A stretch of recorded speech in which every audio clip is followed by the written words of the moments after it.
Assalamualaikum warahmatullahi wabarakatuh. Perkenalkan, nama saya Sylvia Sabila Wiranti dengan NIM 2103297. Saya merupakan mahasiswi dari jurusan agribisnis di Universitas Malikul Saleh. Nah, adapun tujuan saya membuat video ini yaitu untuk memenuhi tugas dari mata kuliah Manajemen Mutu Produk Pertanian kelas 7C. Nah, adapun materi yang saya ingin sampaikan di sini yaitu mengenai tentang ISO. Terlebih khusus untuk ISO 9001. Sebelum kita lanjut untuk pembahasan mengenai ISO ini, terlebih dahulu kita mengetahui pengertian dari ISO. Nah, ISO 9001 itu adalah salah satu petunjuk atau ketentuan untuk menerapkan dan memelihara sistem manajemen mutu di suatu organisasi. Selain ISO 9001, banyak ciri-ciri ISO lainnya seperti ISO 9000, yaitu untuk menjelaskan dasar-dasar dan penjelasan seperti istilah.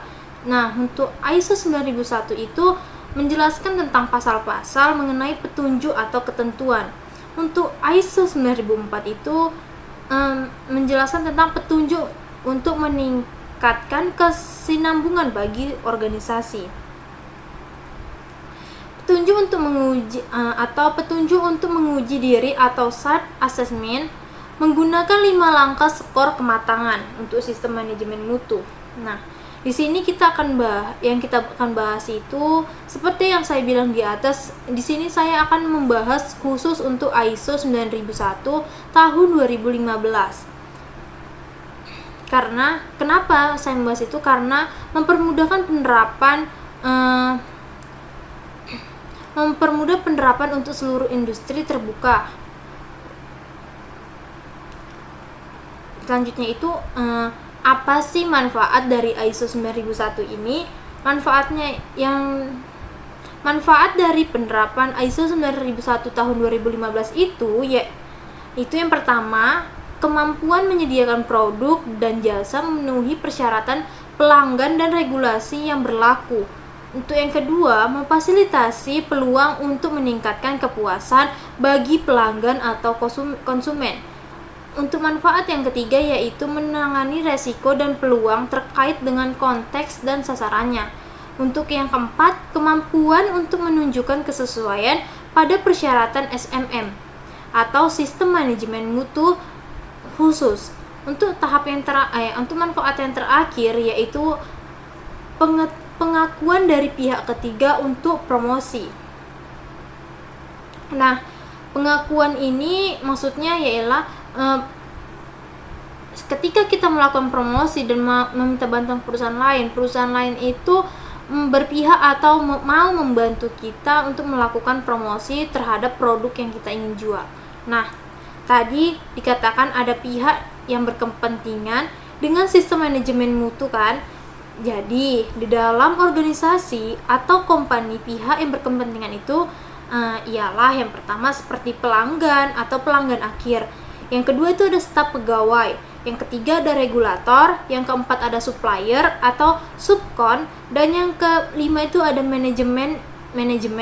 Untuk yang terakhir itu adalah pemegang saham. Nah, itu tadi yang saya sebutkan adalah pihak-pihak yang berkepentingan dalam manajemen mutu. Nah, selanjutnya itu kadang kita ada timbul pertanyaan, apa sih keuntungan bagi para pegawainya? Bukankah akan menambah beban pekerjaan? Nah, di sini saya akan membahas dengan menjelaskan yang pertama itu tentang kendalanya terlebih dahulu. Kendala dari penerapan sistem manajemen yang menjadi dasar dari pertanyaan di atas. Jadi, yang pertama yang menjadi kendala dari sistem manajemen mutu ini ialah kurangnya komitmen dan kesadaran. Yang kedua, kurangnya pemahaman. Yang ketiga, beban pekerjaan yang terlalu tinggi. Yang keempat, kurang koordinasi. Dan yang kelima, kurangnya konsisten. Dan masih banyak kendala-kendala lainnya. Nah, untuk mengatasi kendala ini perlu adanya training atau induction atau sosialisasi. Nah, ini semua tentunya dimulai dari komitmen terlebih dahulu. Jika kita sudah berkomitmen, maka tahap-tahap yang akan kita lalui itu akan lebih mudah. Nah, selanjutnya itu kita membahas apa sih mutu itu. Nah, di sini saya akan menjelaskan. Mutu itu adalah istilah klasik dari tingkatan terbaik. Istilah untuk pemakaian adalah sesuai dari kegunaan atau sering yang kita dengar sebagai mencapai kepuasan pelanggan. Jadi, definisi dari ISO 9001-2015 adalah tingkat di mana seperangkat karakteristik melekat memenuhi seperangkat persyaratan atau pelanggaran dari pihak yang berkepentingan. Nah, pasti selalu muncul pertanyaan, apakah barang murah itu berkualitas rendah? Nah, di sini saya akan menjelaskan dengan menggunakan contoh. Jadi, jadi teman-teman, tidak semua barang yang murah itu memiliki kualitas yang buruk atau rendah ya.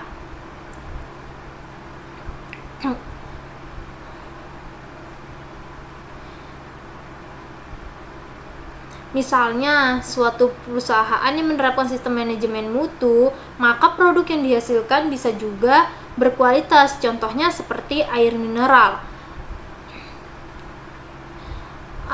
Di dalam air mineral yang berada dalam kemasan, itu lebih memiliki kualitas atau berkualitas tinggi dibanding dengan minuman lainnya seperti minuman yang mengandung misalnya seperti minuman yang berjenis bir. Air minuman seperti air mineral ini itu jauh lebih murah, tetapi memiliki kualitas yang cukup baik atau bisa kita bilang berkualitas. Nah, jadi jawaban dari pertanyaan di atas tadi, apakah kualitasnya juga rendah? Jawabannya tentu tidak ya. Perusahaan-perusahaan yang menerapkan ISO 9001 tahun 2015 ini lebih mengutamakan mutu yang baik dan berkualitas tinggi. Berarti barang murah berkualitas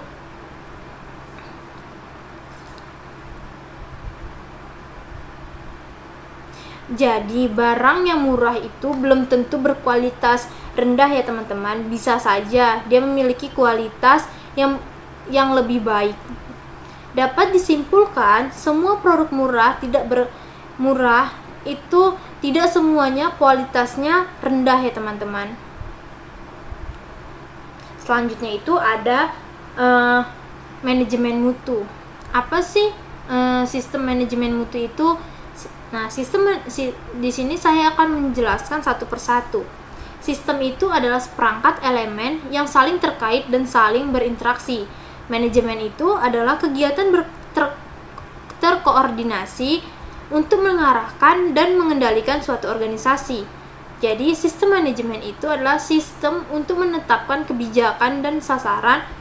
Untuk mencapai sasaran tersebut ini, makanya istilahnya adalah sistem manajemen mutu, yang dimana sistem untuk mengarahkan dan mengendalikan organisasi yang berkenaan dengan mutu. Apakah sistem manajemen pelayanan dalam perusahaan?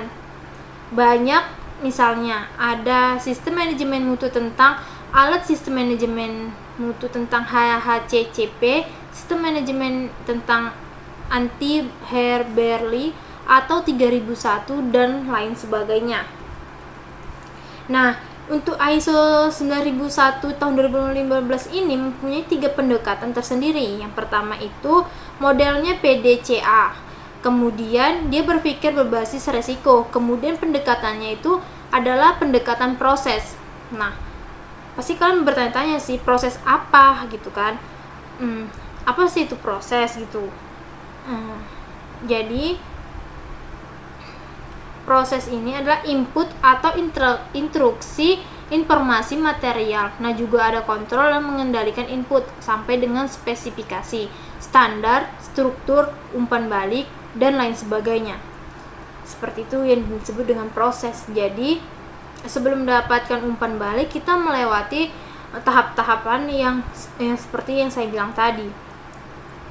Nah, mekanismenya yaitu sumber daya dan peralatan atau proses akan berjalan dengan lancar ketika sumber dayanya memadai, baik itu sumber daya untuk bahan baku maupun sumber daya alamnya, sumber daya manusianya.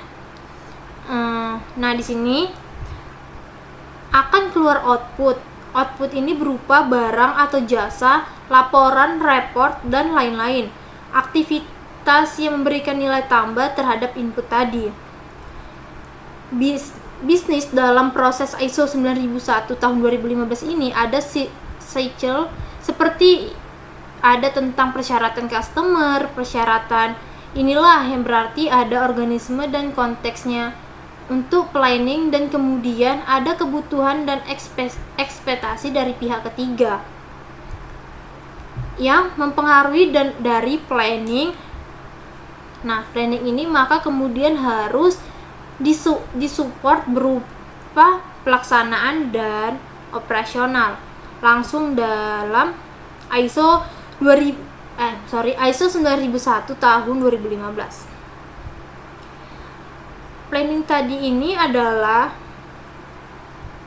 operasional, kemudian disupport pada kasus 7 dan operation pada kasus 8, kemudian akan performance evaluasi kasus 9 dan ada improvement atau perbaikan pada kasus 10. Nah, ini akan terulang seperti ini.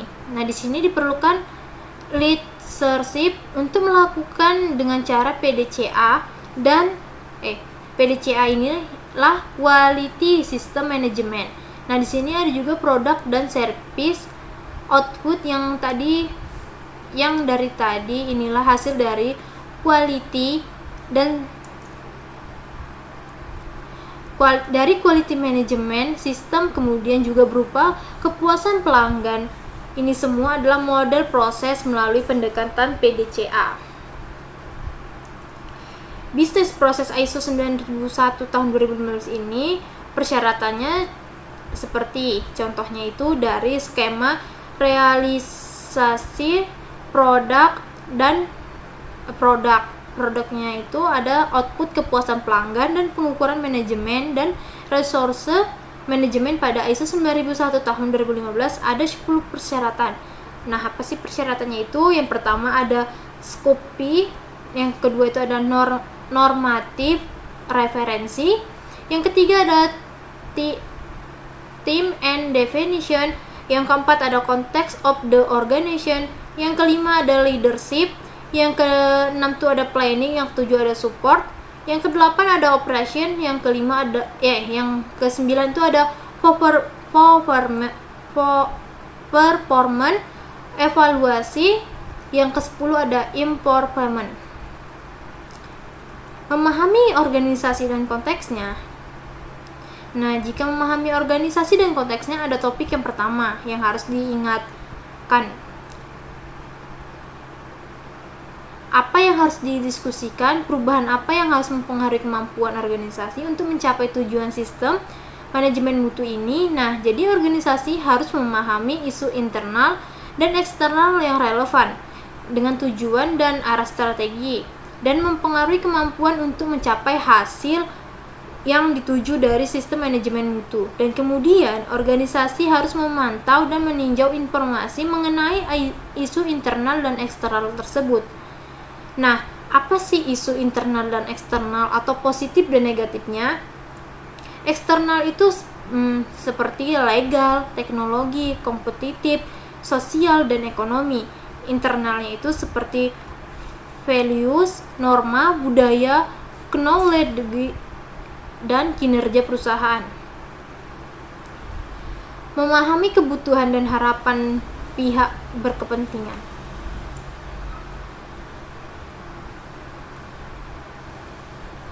Ini bisa berupa seperti stakeholder yang ada di lingkaran dari ekosistem.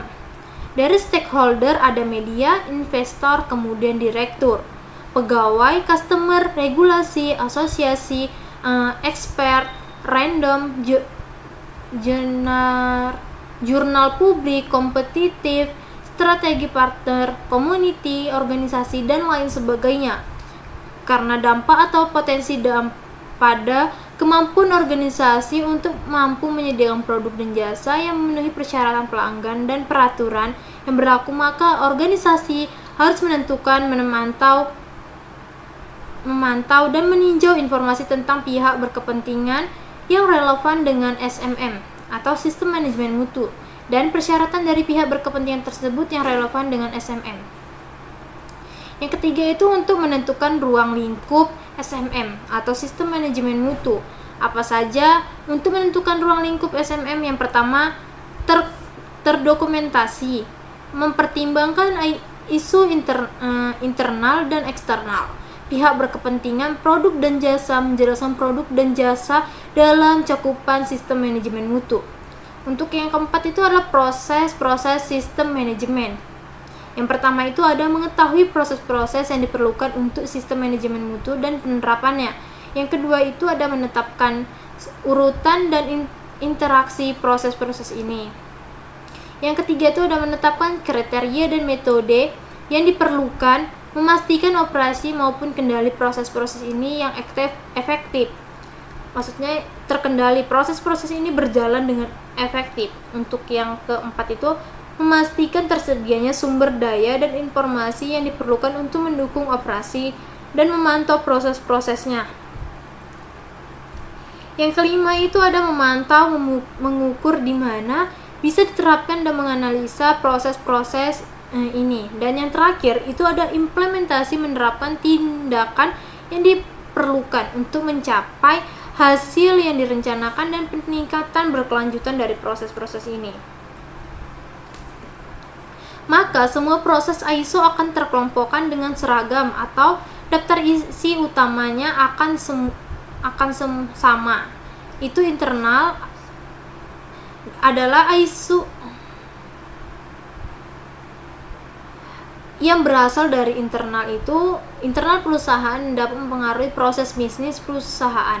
Apabila tidak dievaluasi, contohnya visi misi, sasaran dan arah strategis perusahaan itu ada visi misi, sasaran dan arah strategis perusahaan itu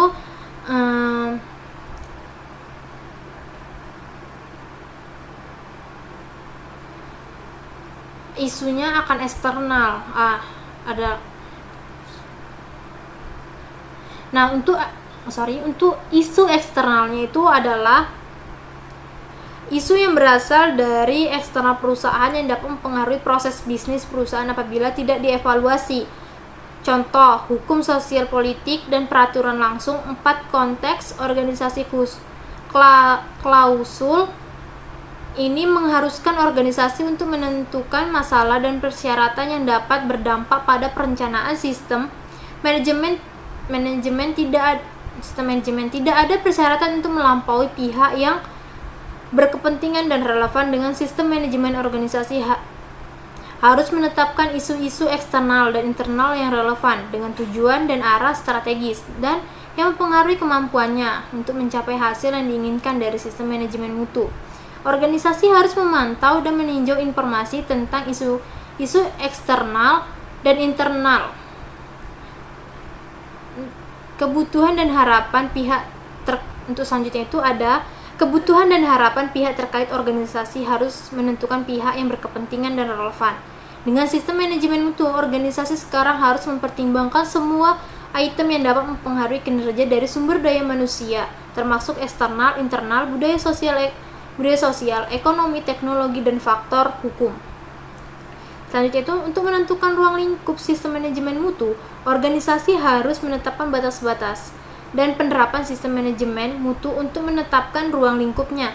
Ketika menentukan ruang lingkup, organisasi harus mempertimbangkan beberapa hal. Yang pertama yaitu ada isu-isu eksternal dan internal. Untuk yang kedua itu 2 persyaratan pihak yang berkepentingan terkait. Untuk yang ketiga, produk dan layanan organisasi harus menerapkan semua persyaratan standar internasional ini jika berlaku dalam ruang lingkupnya yang ditentukan dalam sistem manajemen mutu. Nah, tahap yang selanjutnya itu adalah sistem manajemen mutu organisasi menerapkan dan memelihara dan terus meningkatkan sistem Manajemen mutu termasuk proses diperlukan dan interaksinya sesuai dengan persyaratan standar internasional.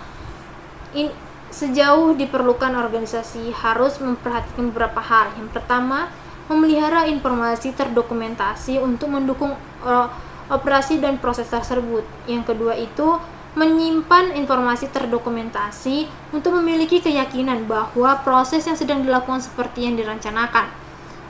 Nah, tahap selanjutnya itu adalah manajemen puncak harus menunjukkan kepemimpinan dan komitmen. Tahap sistem manajemen mutunya itu dengan yang pertama tanggung jawab dan keefektifan dari sumber daya manusianya. Untuk yang kedua itu menentukan kebijakan dan sasaran. Untuk yang ketiga, integrasi sumber daya manusia dan proses bisnis. Untuk yang keempat, pendekatan proses yang berbasis risiko. Untuk yang kelima, sumber daya tersedia. Untuk yang keenam, komunikasi. Ketujuh, memastikan sumber daya manusia mencapai sasaran. Memastikan sistem manajemen mencapai dengan sasaran. Yang berikutnya keterlibatan arahan dan dukungan, dan berikutnya mendorong peningkatan berkelanjutan, berikutnya menumbuhkan pemimpin lainnya, dan yang selanjutnya itu menerapkan keberlanjutan, dan selanjutnya rencana yang strategis, dan yang selanjutnya memastikan kebutuhan pembelajaran terpenuhi, dan yang terakhir yaitu memiliki tanggung jawab sosial. Untuk yang berikutnya itu ada proses dan pelangganan. Manajemen puncak harus memperagakan kepemimpinan dan komitmen untuk fokus pada pelanggan dengan memastikan bahwa persyaratan pelanggan dan peraturan yang berlaku telah ditetapkan, dipahami, dan dipenuhi secara konsisten. Risiko dan peluang yang dapat berakibat pada pelayanan dan produk serta kemampuan untuk meningkatkan kepuasan pelanggan telah ditetapkan. Fokus untuk meningkatkan kepuasan pelanggan selalu dipelihara dan dijaga.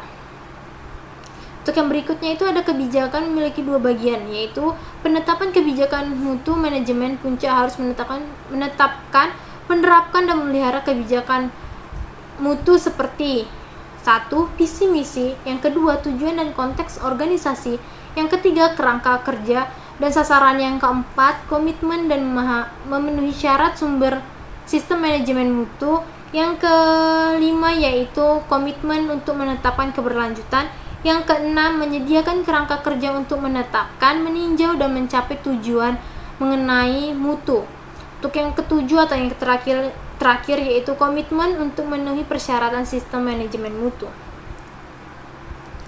Selanjutnya itu mengkomunikasikan kebijakan mutu, yang mana di dalamnya terdapat beberapa hal, diantaranya itu yang pertama tersedia dan terpelihara sebagai informasi terdokumentasi.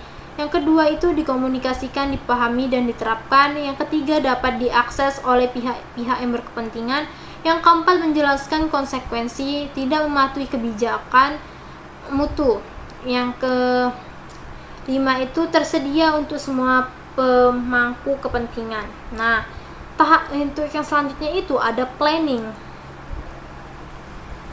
Perencanaan planning ini adalah suatu perencanaan. Nah, perencanaan di sini adalah proses mengkonseptualisasikan kegiatan yang diperlukan untuk mencapai tujuan yang diinginkan.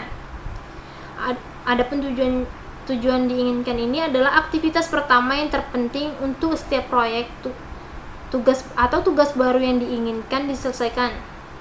Perencanaan melibatkan pemikiran tentang resiko yang mungkin terjadi di masa depan dan mengatasinya melalui langkah pengendalian yang memadai. Nah, yang selanjutnya itu ada new concept.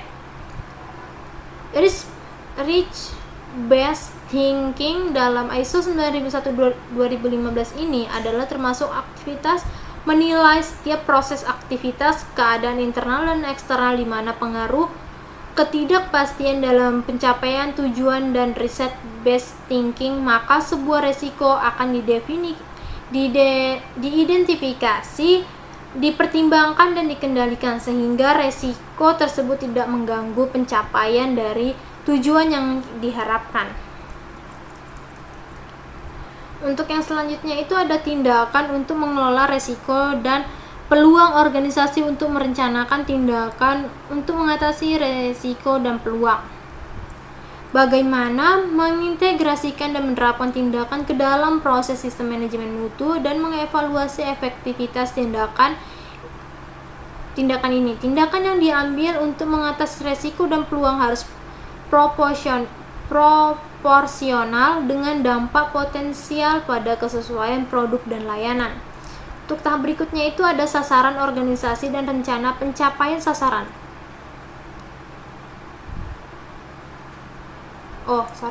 Tahap berikutnya itu adalah sasaran organisasi dan rencana. Untuk pencapaian sasaran tersebut, organisasi harus menetapkan sasaran mutu pada fungsi, tingkat, dan proses yang dibutuhkan untuk sistem manajemen mutu. Saat merencanakan pencapaiannya, organisasi harus menentukan apa yang akan dilakukan, sumber daya apa yang akan diperlukan, siapa yang akan bertanggung jawab, kapan akan terselesaikan, dan bagaimana hasilnya yang akan dievaluasi. Selanjutnya itu ada perencanaan. Merencanakan perubahan pada flow to ini ISO 9001/2015 mensyaratkan bahwa bila dianggap perlu untuk mengubah sistem manajemen mutu, maka perubahan harus dilakukan secara terencana dan sistematis. Dalam merencanakan perubahan, organisasi harus mempertimbangkan tujuan perubahan dan implikasi potensialnya. Integrasi sistem manajemen mutu dalam arti harus tetap terjaga, misalnya perubahan suatu aturan tidak bertentangan dengan aturan yang sudah ada, ketersediaan sumber daya, perubahan pada tanggung jawab dan wewenang dalam pengelompokan klausul pada ISO 9001 tahun 2015 terlihat lebih rapi semua yang berhubungan dengan support proses pendukung seperti dokumen, infrastruktur, sumber daya manusia, kompetensi, sosialisasi, dan komunikasi sampai alat ukur, semuanya dikumpulkan pada klausul 7. Nah, yang berikutnya itu adalah pendukung. Organisasi harus menetapkan menyediakan sumber daya yang dibutuhkan untuk membentuk pelaksanaan, pemeliharaan, dan perbaikan berkesinambungan dari sistem manajemen mutu klausul. Untuk yang selanjutnya itu adalah lingkungan untuk pengoperasian proses organisasi.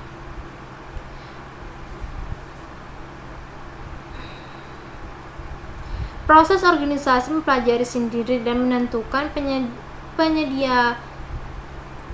penyediaannya dan memeliharanya. Untuk yang berikutnya itu adalah sumber daya, pemantauan, dan pengukuran.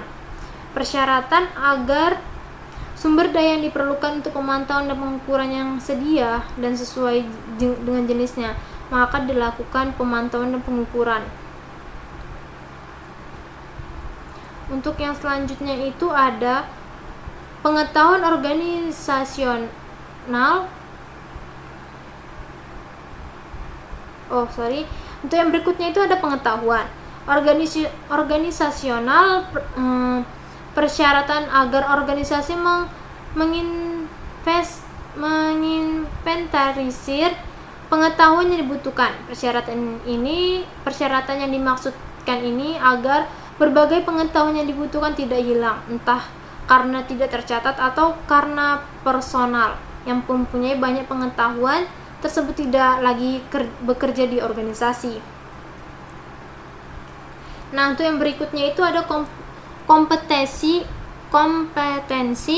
Organisasi harus menetapkan dan menyediakan personil yang diperlukan untuk menetapkan kompetensi yang diperlukan dari orang-orang yang melakukan pekerjaan di bawah kendalinya yang mempengaruhi kinerja dan efektivitas sistem manajemen mutu.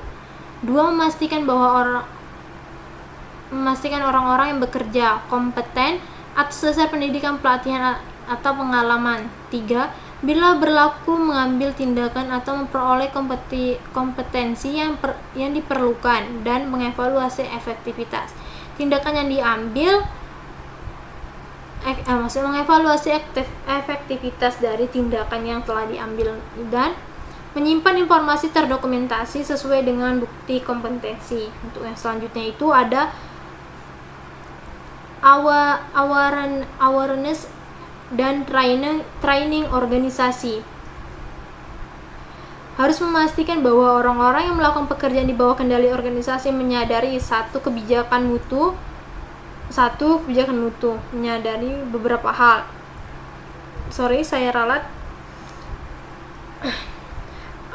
Awareness dan training organisasi ini harus memastikan beberapa hal untuk orang-orang yang melakukan pekerjaan di bawah kendali dari suatu organisasi. Adapun hal-hal berikut yang harus kita ketahui, yaitu yang pertama, kebijakan mutu, yang kedua, sasaran mutu yang relevan, yang ketiga, kontribusi mereka terhadap efektivitas sistem manajemen mutu termasuk manfaat dari peningkatan kinerja. Yang keempat itu keterlibatan bila ada ketidaksesuaian dengan persyaratan sistem manajemen mutu. Untuk yang selanjutnya itu ada komunikasi organisasi.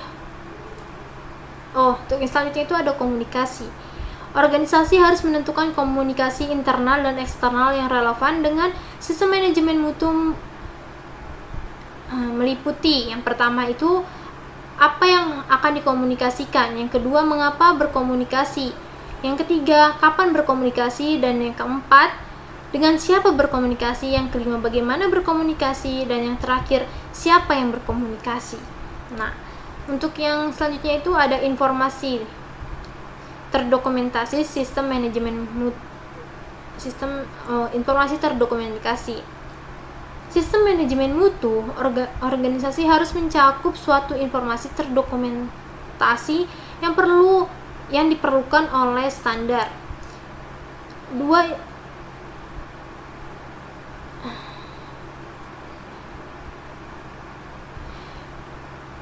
informasi terdokumentasi yang ditentukan oleh organisasi yang perlu keefektifan sistem manajemen mutu. Yang kedelapan itu adalah operasional. Di dalam operasional ini terdapat perencanaan dan pengendalian operasional.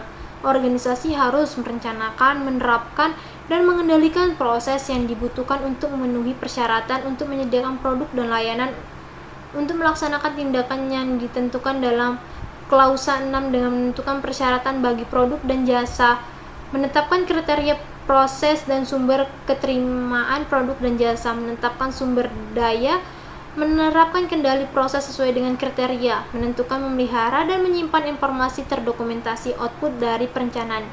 Ini harus sesuai untuk operasional ya, atau saat beroperasi.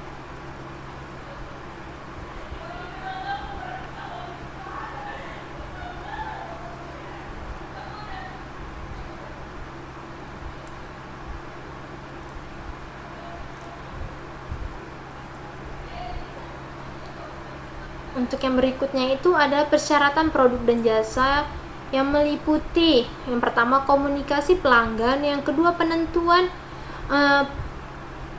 persyaratan, yang ketiga itu tinjauan persyaratan, dan yang terakhir itu adalah perubahan persyaratan. Selanjutnya itu ada di produksi dan penyediaan jasa. Nah, di sini organisasi harus memastikan bahwa proses pengadaan produk dan jasa yang disediakan secara eksternal sesuai dengan persyaratan produksi. Dan penyediaan jasa dapat meliputi pengendalian, penyediaan produksi, dan jasa identifikasi, mampu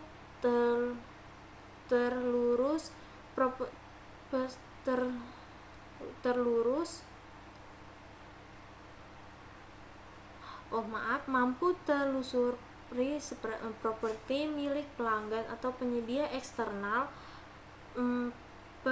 preservasi kegiatan pasca penyerahan, pengendalian perubahan.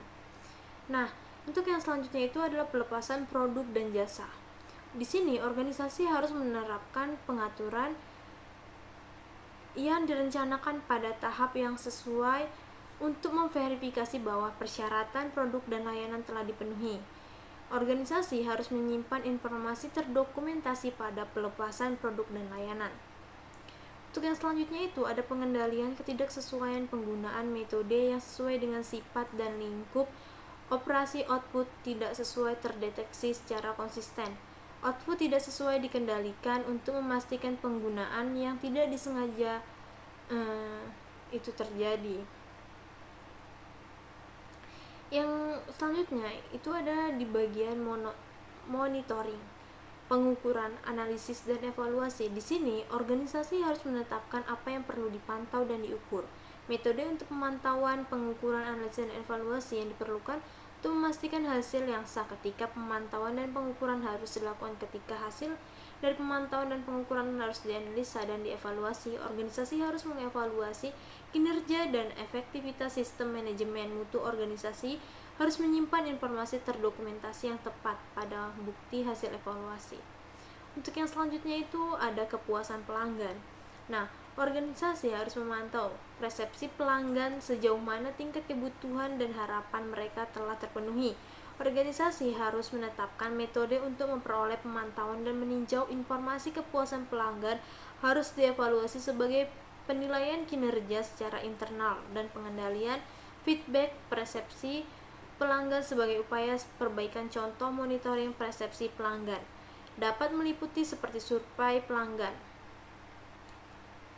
saat produk dan layanan sampai ke pelanggan, maka akan dilakukan rapat dengan pelanggan, market share, analisis, dan klaim garansi. Untuk yang selanjutnya ada tahap evaluasi dan analisis. Di sini organisasi harus menganalisis dan mengevaluasi data dan informasi yang timbul dari pemantauan dan pengukuran yang cepat. Hasil analisis ini akan digunakan untuk mengevaluasi suatu kesesuaian produk dan layanan dan tingkat kepuasan pelanggan, kinerja dan efektivitas sistem manajemen mutu jika perencanaan telah dilaksanakan secara efektif. Nah, efektivitas tindakan yang diambil untuk mengatasi resiko dan peluang, kinerja penyedia eksternal, kebutuhan untuk perbaikan sistem manajemen mutu, metode untuk menganalisa data, dapat menggunakan teknik statistika. Untuk yang selanjutnya itu ada audit internal. Di dalam audit internal ini ada tahapannya. Yang pertama, organisasi harus melaksanakan audit internal dalam kurun waktu tertentu yang terencana guna memastikan bahwa sistem manajemen mutu telah berjalan dengan baik, yaitu internal dilakukan oleh personil dan kompeten hasil program. Audit digunakan sebagai masukan untuk tinjauan manajemen telah diterapkan dan dipelihara secara efektif. Internal adalah proses penilaian dan evaluasi terhadap pengelolaan bisnis oleh manajemen perusahaan, termasuk bagaimana kinerja finansial dan proses pelaporan akuntansinya disusun. Tujuan audit internal. Tujuan audit internal adalah untuk memastikan apakah sistem manajemen mutu sesuai dengan tuntutan pada klausul maupun perundangan dan apakah secara efektif diterapkan dan dipelihara. Di antaranya adalah: 1. Dilakukannya secara berkala berdasarkan status dan tingkat kepentingan. 2. Memastikan bahwa sistem sesuai dengan rencana penerapan. 3. Memastikan bahwa sistem bersesuaian dengan sistem manajemen ISO 9001 tahun 2015. Dan yang keempat, diterapkan dan dipelihara secara efektif. Yang kelima, terdapat tindak lanjut atau perbaikan atas tumbuhan kriteria orbit, ruang lingkup, frekuensi, dan metode yang dituangkan dalam informasi terdokumentasi dari rapat tinjauan manajemen atau RTM, merupakan kegiatan rutin tahunan dan merupakan evaluasi formal yang dilakukan oleh lembaga penjaminan mutu LPM terdapat penerapan sistem mutu yang ada. RTM dilakukan oleh LPM untuk melakukan evaluasi sistem mutu secara berkala dan berkesinambungan dalam hubungan dengan kebijakan mutu dan sasaran mutu. Peningkatan organisasi harus menentukan dan memilih peluang untuk memperbaiki dan menerapkan tindakan yang diperlukan untuk memenuhi kebutuhan pelanggan dan meningkatkan kepuasan pelanggan. Nah, selanjutnya itu ada ketidaksesuaian dan tindakan korektif. Berikutnya juga ada peningkatan keberlanjutan continual improvement. Di sini organisasi harus terus-menerus memperbaiki keefektifan sistem manajemen mutu melalui penggunaan kebijakan mutu secara tepat sasaran, mutu hasil audit, analisis data, tindakan korektif, pencegahan dan tinjauan manajemen. Sekian video pemaparan yang dapat saya sampaikan tentang ISO 9001 ini. Jika ada kekurangan, saya mohon maaf, apalagi kata-kata yang kurang menenakan, saya juga mohon maaf. Dan jika ada kelebihan, tidak perlu dikembalikan karena saya orangnya ikhlas. Dan saksikan video saya yang selanjutnya tentang materi TQM. Akhir kata, wabillahi taufiq wal hidayah. Wassalamualaikum warahmatullahi wabarakatuh.